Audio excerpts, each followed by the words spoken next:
ব্যবস্থা যেখানে আমাকে, আপনাকে, সকলকে কখনো না কখনো অংশগ্রহণ করতেই হয়। মনে করুন নিজের বাল্যকাল। আপনি পরীক্ষা দিতে বসেছেন। তাদের মধ্যে কিছু বালক এমন হয় যারা সারা বছর পরিশ্রম করে, পড়াশোনা করে, মন দিয়ে পরীক্ষা দেয়। কিন্তু কিছু বালক এমন হয় যারা নিজের আশেপাশে বসে থাকা বালকদের নকল করে আর পরীক্ষায় কৃতকার্যও হয়ে যায়। খুব খারাপ লাগে এটা ভেবে যে কেউ বিনা পরিশ্রমে পরীক্ষায় কৃতকার্য কি করে হতে পারে। কিন্তু মনে রাখবেন, যারা নকল করেন তারা পরীক্ষায় কৃতকার্য অবশ্যই হয়ে যান, কিন্তু সফল নয়। কারণ আমরা এক বিশেষ কথা ভুলে যাই যে প্রত্যেক মানুষের ব্যক্তিত্ব আলাদা হয়। আপনি অন্যদের নকল করে নিজের জীবন অতিবাহিত করতেই পারেন,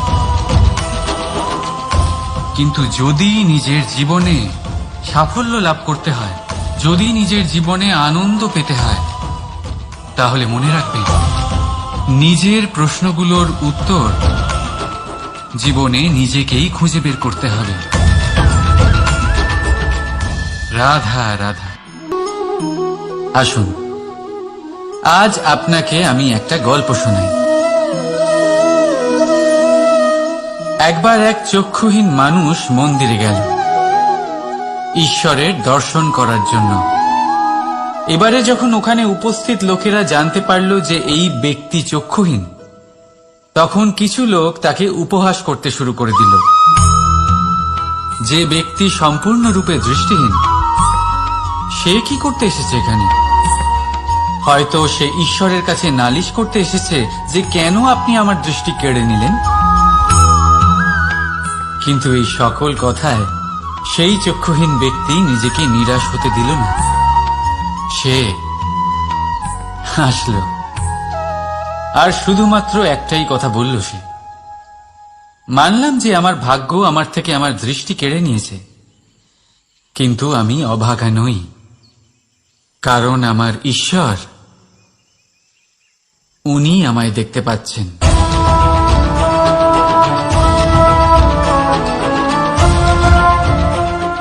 তাই মনে রাখবেন, দৃষ্টি নয় দৃষ্টিভঙ্গি আবশ্যক। যদি আপনার দৃষ্টিভঙ্গি শুভ হয়, তাহলে অশুভর মধ্যেও আপনি শুভ দেখতে পাবেন। আর মন প্রসন্ন হয়ে বলবে, রাধা রাধা। আপনি এই সংসারে এমন অনেক মানুষ চেনেন যারা অত্যন্ত স্বার্থপর, যারা শুধুমাত্র প্রয়োজন পড়লেই আপনার কথা মনে করে। তাছাড়া বহু বছর তাদের দেখাই পাওয়া যায় না, কিন্তু যখনই তাদের আপনার সাহায্যের প্রয়োজন পড়ে, হাত জোর করে আপনার সামনে এসে উপস্থিত হয়। বড়ই রাগ হয় এদের ওপরে, মন ভারী হয়ে ওঠে। মন এই কথাই বলে যে এই ব্যক্তির সাহায্য করা উচিত নয়, কিন্তু আপনি এরকম কখনোই করবেন না। আপনি বলবেন, কেন বলছি আমি এই কথা? মনে রাখবেন, আলোর খোঁজ মানুষ শুধুমাত্র তখনই করে যখন অন্ধকার গভীরতর হয়। তাকে স্বার্থপর ভেবে নিজের মনকে বিচলিত করবেন না। নিজেকে আলো মনে করে আনন্দে থাকুন। ভাগ্যবান মনে করুন নিজেকে, যে কারোর বিপদের সময় তার আপনার কথা মনে পড়েছে, যে আপনি এই সংসারে কাউকে সাহায্য করার যোগ্যতা রাখেন। এই জীবনে কেউ স্বার্থপর বলে নিজের দৃষ্টিভঙ্গি কখনোই পাল্টাবেন না। শুধুই নজর রাখুন নিজের পরমার্থের ওপরে। মন প্রসন্ন হয়ে বলবে, রাধা রাধা। মানুষ যখন সাফল্য অর্জন করে, তখন তার মধ্যে জাগে অহংকার। আর এই সময় মানুষ সচরাচর একটা কথা ভুলে যায়, নত হতে। সে ভাবে যে আমি কারোর সামনে কেন নত হব? আর এটা এই কারণে হয় কারণ মানুষ এক গুরুত্বপূর্ণ কথা ভুলে যায়, যে এই সংসারে, এই জীবনে সে যা অর্জন করেছে নত হয়েই অর্জন করেছে। বাল্য করে উঠবেন।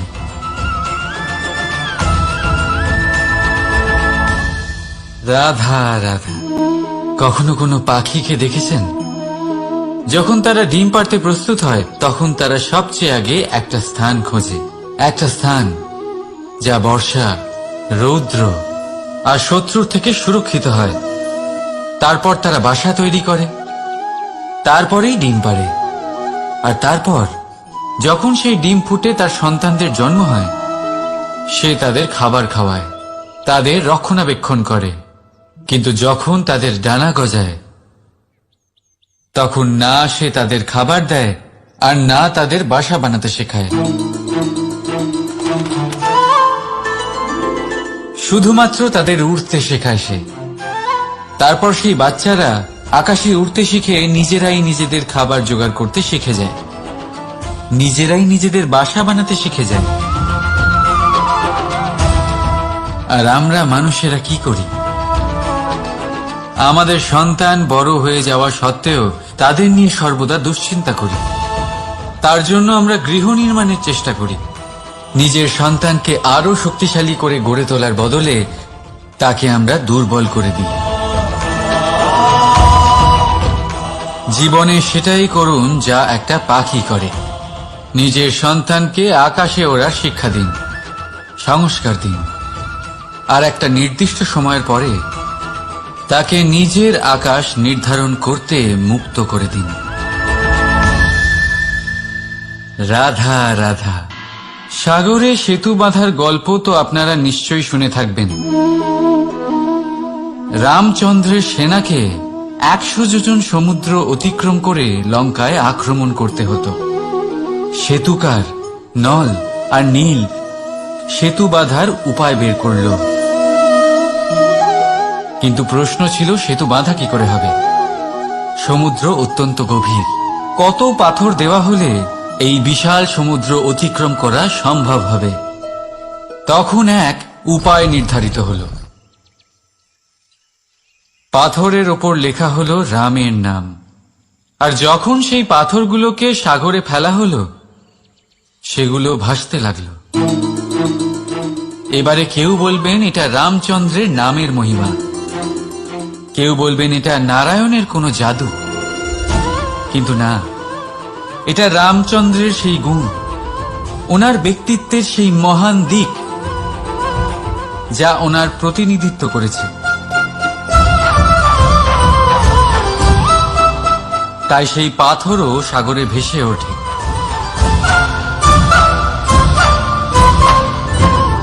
ঠিক সেইভাবেই যেখানে আমরা থাকি না, সেখানে আমাদের গুণ আমাদের প্রতিনিধিত্ব করে। আমাদের নামের শক্তি আমরা নিজেরাই তৈরি করি, আমাদের কর্ম দিয়ে, আমাদের গুণ দিয়ে। এবার সিদ্ধান্ত আপনার, যে আপনার নামের সাহায্যে কেউ বিপদ থেকে উদ্ধার হবে, নাকি আপনার দুষ্কর্মের ফলে কেউ ডুবে যাবে। ভালো করে ভেবে দেখুন। রাধা রাধা।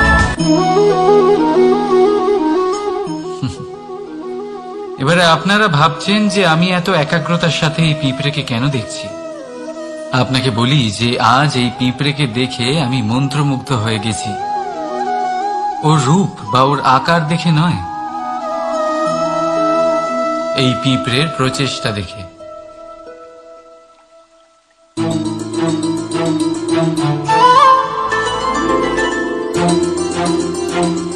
আপনি জানেন, অজস্র পরিশ্রমের পরেই পিঁপড়ে তার নিজের একটা ছোট বাড়ি বানাতে পারে, যা অন্য প্রাণীদের জন্য অত্যন্ত সহজ ব্যাপার।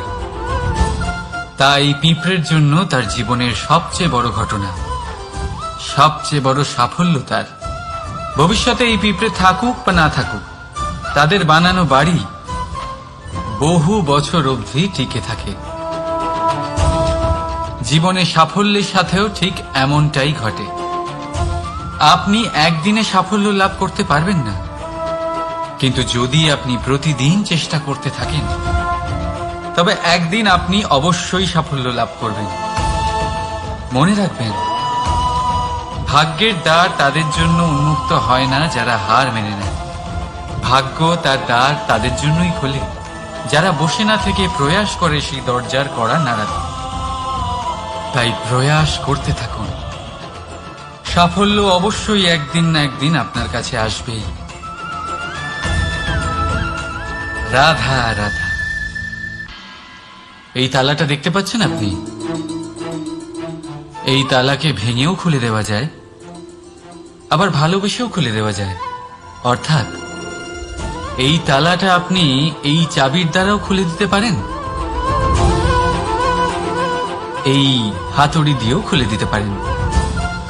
কিন্তু এই খোলাতে তফাৎ আছে।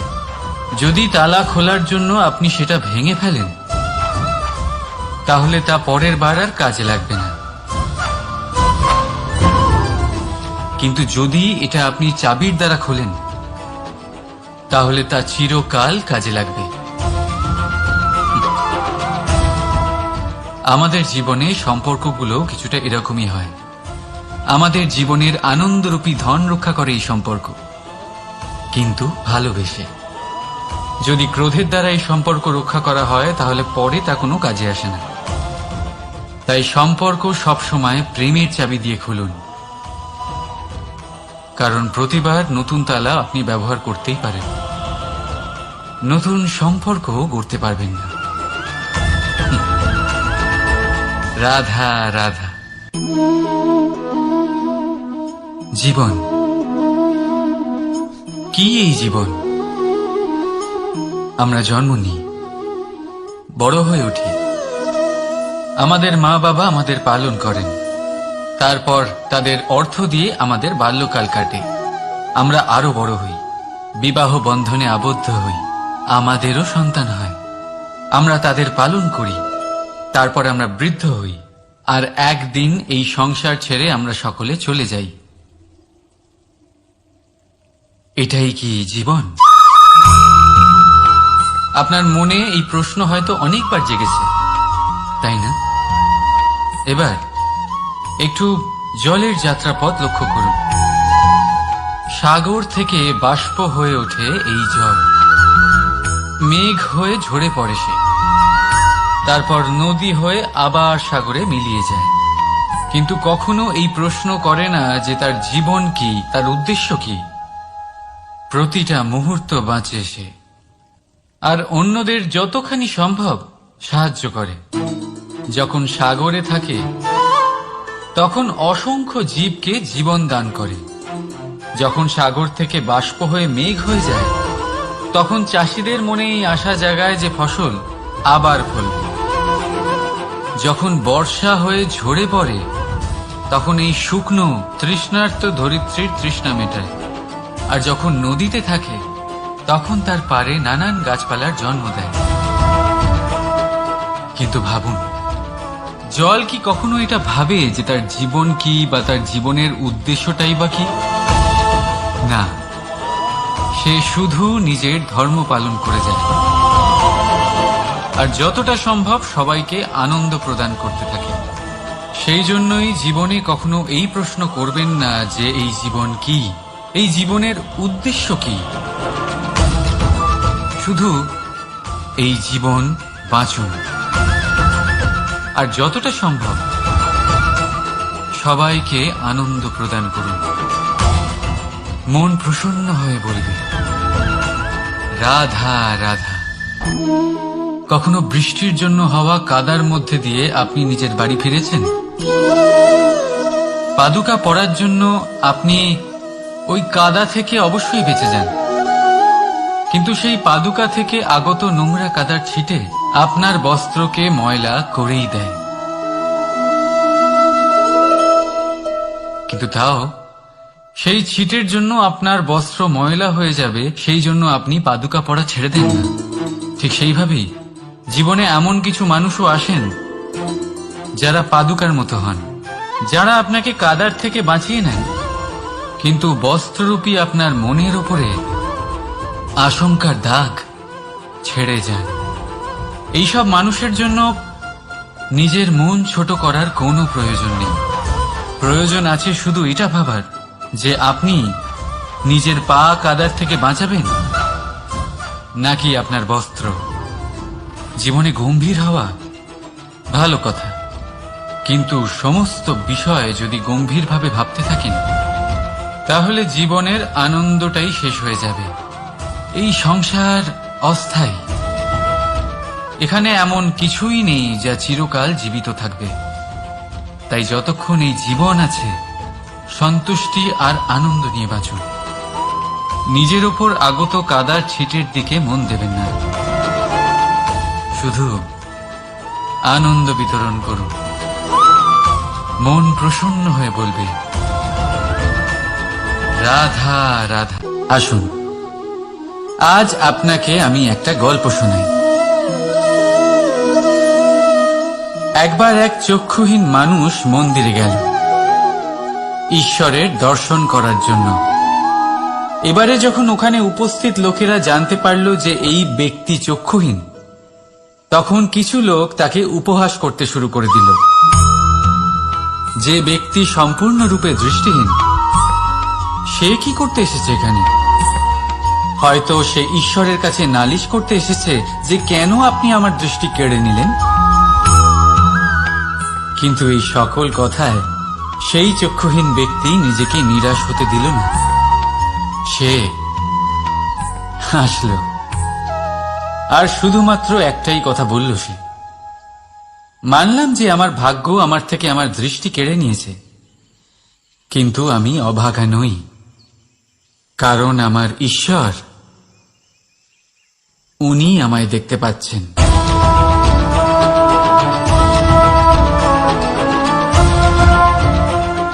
তাই মনে রাখবেন, দৃষ্টি নয় দৃষ্টিভঙ্গি আবশ্যক। যদি আপনার দৃষ্টিভঙ্গি শুভ হয় তাহলে অশুভর মধ্যেও আপনি শুভ দেখতে পাবেন। আর মন প্রসন্ন হয়ে বলবে, রাধা রাধা। পরীক্ষা এমন এক ব্যবস্থা যেখানে আমাকে, আপনাকে, সকলকে কখনো না কখনো অংশগ্রহণ করতেই হয়। মনে করুন নিজের বাল্যকাল। আপনি পরীক্ষা দিতে বসেছেন। তাদের মধ্যে কিছু বালক এমন হয় যারা সারা বছর পরিশ্রম করে, পড়াশোনা করে, মন দিয়ে পরীক্ষা দেয়। কিন্তু কিছু বালক এমন হয় যারা নিজের আশেপাশে বসে থাকা বালকদের নকল করে আর পরীক্ষায় কৃতকার্যও হয়ে যায়। খুব খারাপ লাগে এটা ভেবে যে কেউ বিনা পরিশ্রমে পরীক্ষায় কৃতকার্য কি করে হতে পারে। কিন্তু মনে রাখবেন, যারা নকল করেন তারা পরীক্ষায় কৃতকার্য অবশ্যই হয়ে যান, কিন্তু সফল নয়। কারণ আমরা এক বিশেষ কথা ভুলে যাই যে প্রত্যেক মানুষের ব্যক্তিত্ব আলাদা হয়।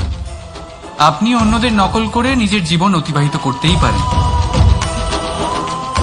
কিন্তু যদি নিজের জীবনে সাফল্য লাভ করতে হয়, যদি নিজের জীবনে আনন্দ পেতে হয়, তাহলে মনে রাখবেন, নিজের প্রশ্নগুলোর উত্তর জীবনে নিজেকেই খুঁজে বের করতে হবে। রাধা রাধা।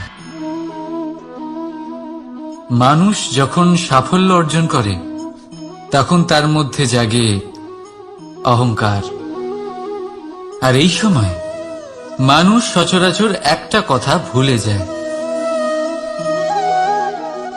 নত হতে। সে ভাবে যে আমি কারোর সামনে কেন নত হব। আর এটা এই কারণে হয় কারণ মানুষ এক গুরুত্বপূর্ণ কথা ভুলে যায়, যে এই সংসারে, এই জীবনে সে যা অর্জন করেছে নত হয়েই অর্জন করেছে। বাল্যকালে সে হাঁটতে শিখেছে, এই মাটির কাছে নত উঠবেন।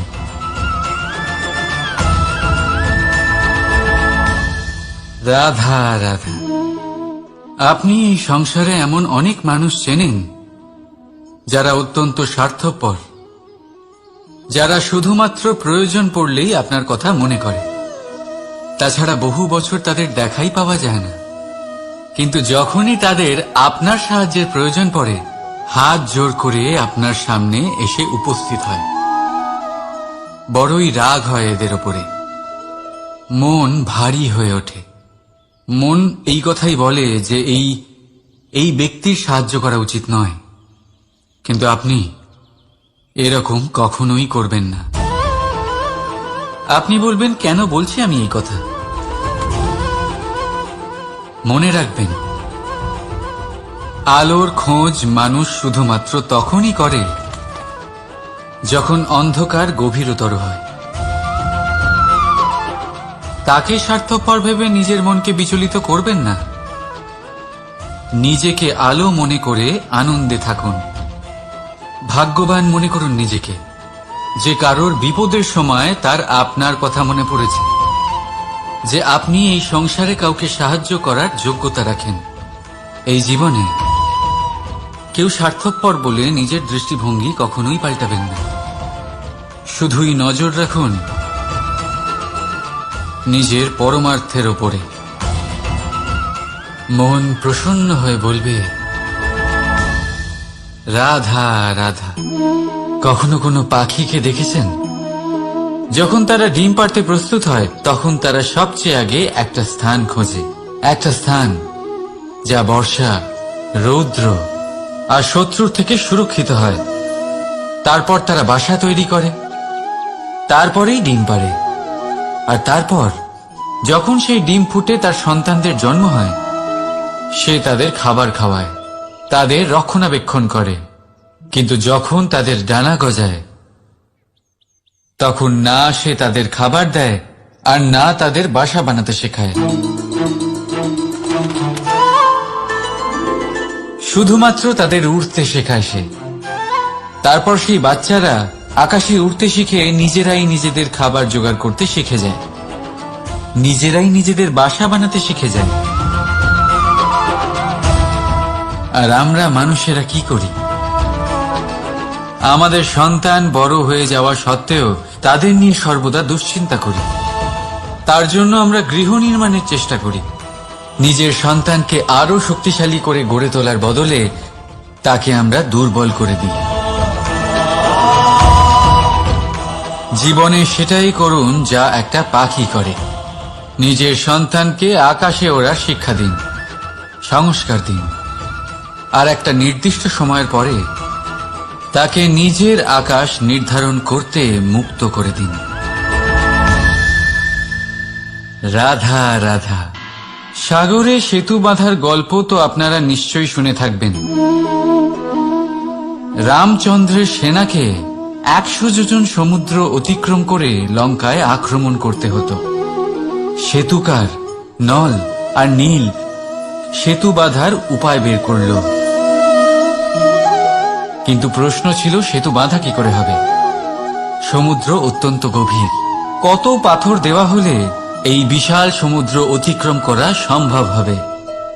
তখন এক উপায় নির্ধারিত হল।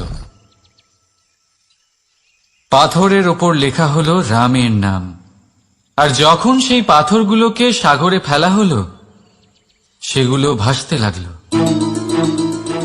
এবারে কেউ বলবেন এটা রামচন্দ্রের নামের মহিমা, কেউ বলবেন এটা নারায়ণের কোনো জাদু। কিন্তু না, এটা রামচন্দ্রের সেই গুণ, ওনার ব্যক্তিত্বের সেই মহান দিক যা ওনার প্রতিনিধিত্ব করেছে। তাই সেই পাথরও সাগরে ভেসে ওঠে।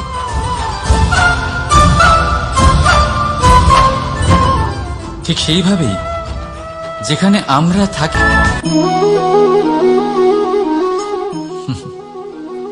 এবারে আপনারা ভাবছেন যে আমি এত একাগ্রতার সাথে এই পিঁপড়েকে কেন দেখছি। আপনাকে বলি যে আজ এই পিঁপড়েকে দেখে আমি মন্ত্রমুগ্ধ হয়ে গেছি। ওর রূপ বা ওর আকার দেখে নয়, এই পিঁপড়ের প্রচেষ্টা দেখে।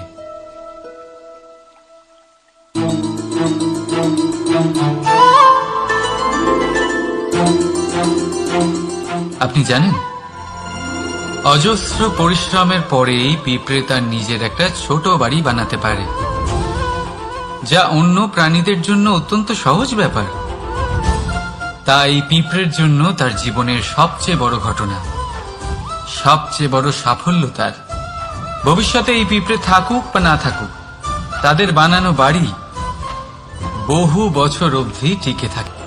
সাফল্য অবশ্যই একদিন না একদিন আপনার কাছে আসবেই। রাধা রাধা। এই তালাটা দেখতে পাচ্ছেন আপনি? এই তালাকে ভেঙেও খুলে দেওয়া যায়, আবার ভালোবেসেও খুলে দেওয়া যায়। অর্থাৎ এই তালাটা আপনি এই চাবির দ্বারাও খুলে দিতে পারেন, এই হাতুড়ি দিয়েও খুলে দিতে পারেন। কিন্তু এই খোলাতে তফাৎ আছে। যদি তালা খোলার জন্য আপনি সেটা ভেঙে ফেলেন, তাহলে তা পরের বার আর কাজে লাগবে না। কিন্তু যদি এটা আপনি চাবির দ্বারা খোলেন, তা নতুন সম্পর্ক গড়তে পারবেন না। রাধা রাধা। জীবন কি? এই জীবন,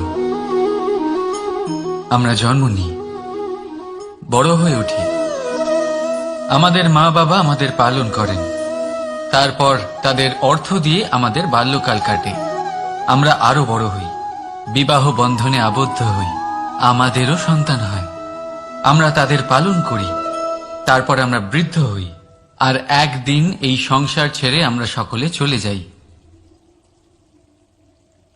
এটাই কি জীবন? আপনার মনে এই প্রশ্ন হয়তো অনেকবার জেগেছে, তাই না? এবার একটু জলের যাত্রাপথ লক্ষ্য করুন।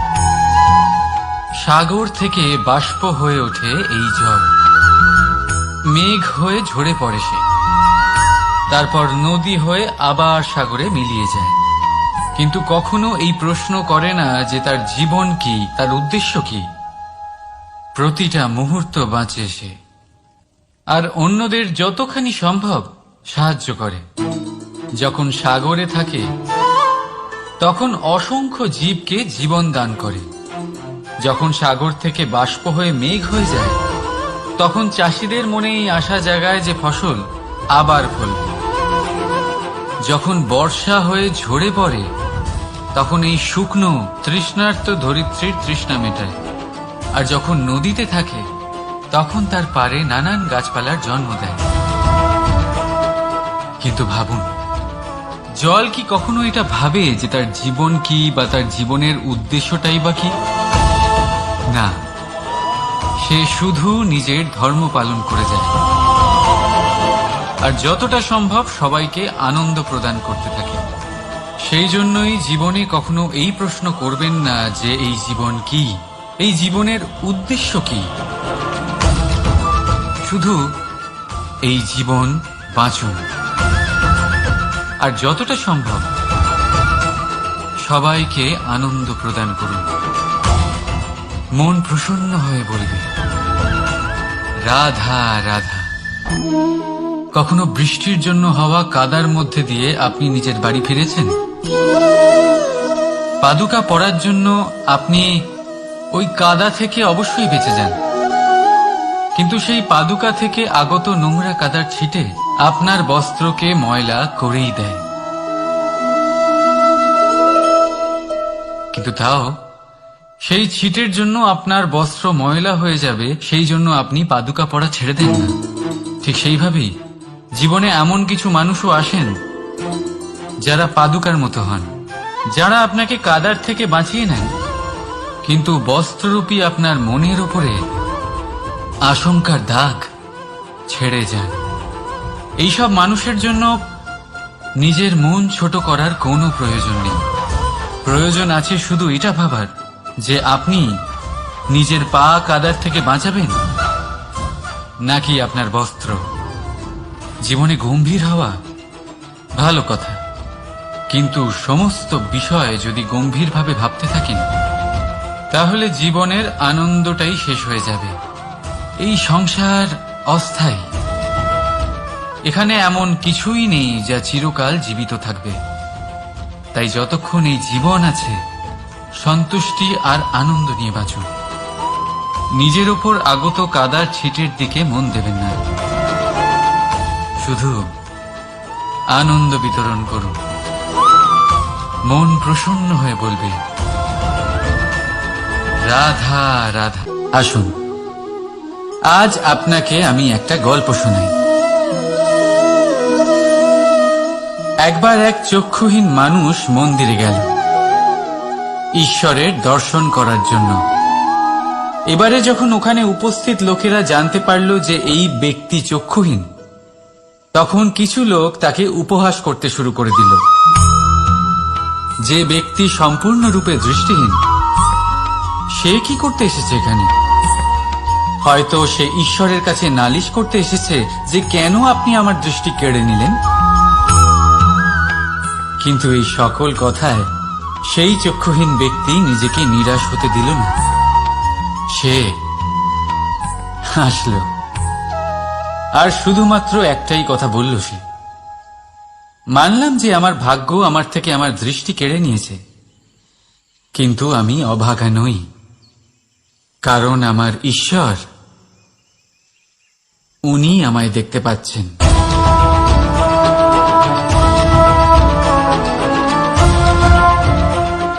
তাই মনে রাখবেন, দৃষ্টি নয়, দৃষ্টিভঙ্গি আবশ্যক। যদি আপনার দৃষ্টিভঙ্গি শুভ হয়, তাহলে অশুভর মধ্যেও আপনি শুভ দেখতে পাবেন। আর মন প্রসন্ন হয়ে বলবে, রাধা রাধা। পরীক্ষা এমন এক ব্যবস্থা যেখানে আমাকে, আপনাকে, সকলকে কখনো না কখনো অংশগ্রহণ করতেই হয়। মনে করুন নিজের বাল্যকাল। আপনি পরীক্ষা দিতে বসেছেন। তাদের মধ্যে কিছু বালক এমন হয় যারা সারা বছর পরিশ্রম করে, পড়াশোনা করে, মন দিয়ে পরীক্ষা দেয়। কিন্তু কিছু বালক এমন হয় যারা নিজের আশেপাশে বসে থাকা বালকদের নকল করে আর পরীক্ষায় কৃতকার্যও হয়ে যায়। খুব খারাপ লাগে এটা ভেবে যে কেউ বিনা পরিশ্রমে পরীক্ষায় কৃতকার্য কি করে হতে পারে। কিন্তু মনে রাখবেন, যারা নকল করেন তারা পরীক্ষায় কৃতকার্য অবশ্যই হয়ে যায়, কিন্তু সফল নয়। কারণ আমরা এক বিশেষ কথা ভুলে যাই, যে প্রত্যেক মানুষের ব্যক্তিত্ব আলাদা হয়। আপনি অন্যদের নকল করে নিজের জীবন অতিবাহিত করতেই পারেন, কিন্তু যদি নিজের জীবনে সাফল্য লাভ করতে হয়, যদি নিজের জীবনে আনন্দ পেতে হয়, তাহলে মনে রাখবেন, নিজের প্রশ্নগুলোর উত্তর জীবনে নিজেকেই খুঁজে বের করতে হবে। রাধা রাধা। মানুষ যখন সাফল্য অর্জন করে, তখন তার মধ্যে জাগে অহংকার। আর এই সময় মানুষ সচরাচর একটা কথা ভুলে যায়, নত হতে। সে ভাবে যে আমি কারোর সামনে কেন নত হব। আর এটা এই কারণে হয়, কারণ মানুষ এক গুরুত্বপূর্ণ কথা ভুলে যায়, যে এই সংসারে, এই জীবনে সে যা অর্জন করেছে, নত হয়েই অর্জন করেছে। বাল্যকালে সে হাঁটতে শিখেছে, এই মাটির কাছে নত হয়ে পড়ে উঠবেন।